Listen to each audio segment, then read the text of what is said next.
Bueno, la filosofía va a contribuir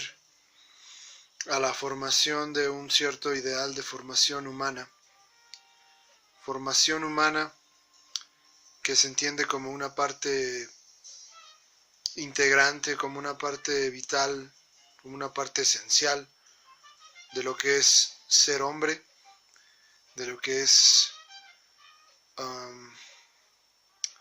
de lo que se es, en el sentido de que el origen del hombre y el origen de la educación son dos hechos compartidos.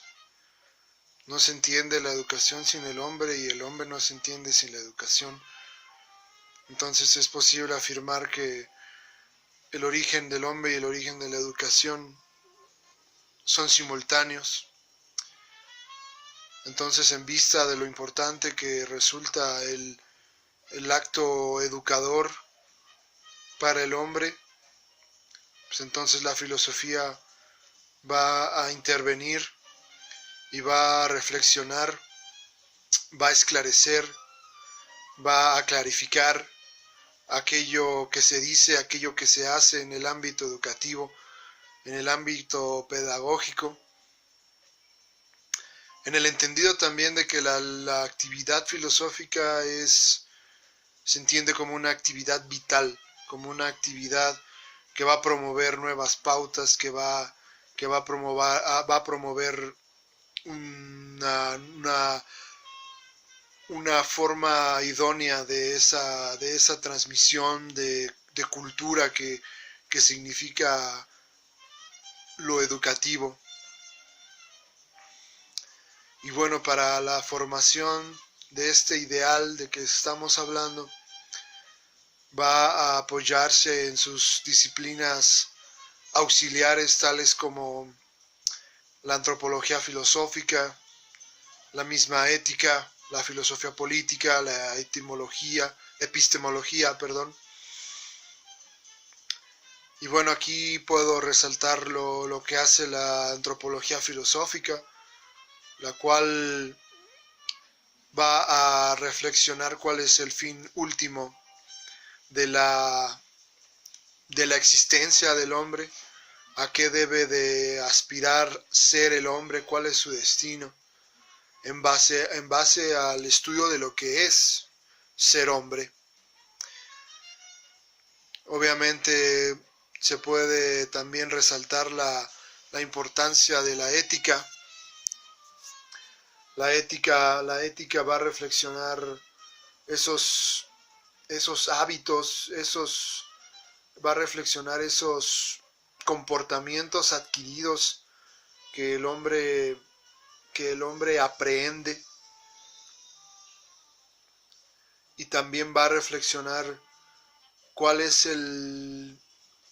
fin último, el fin deseable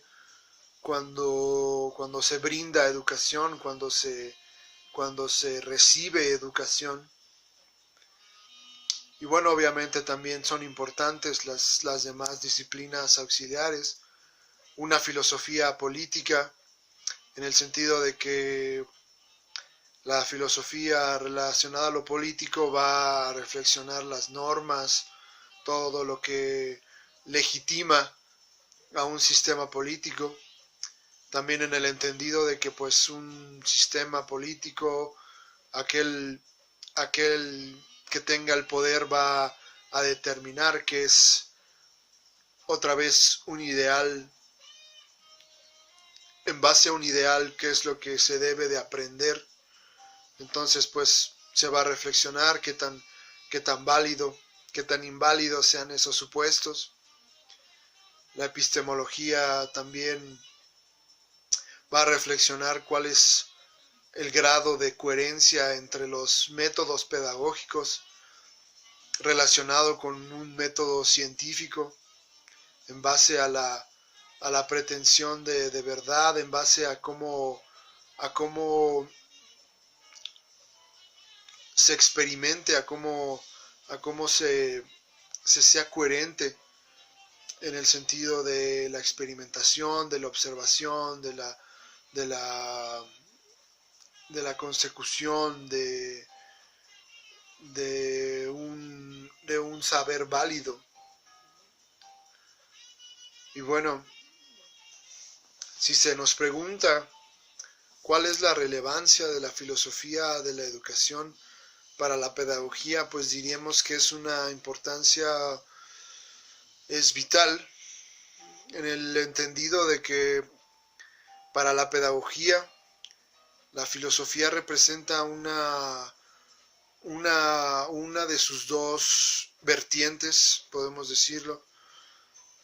en el sentido de que una mitad de la reflexión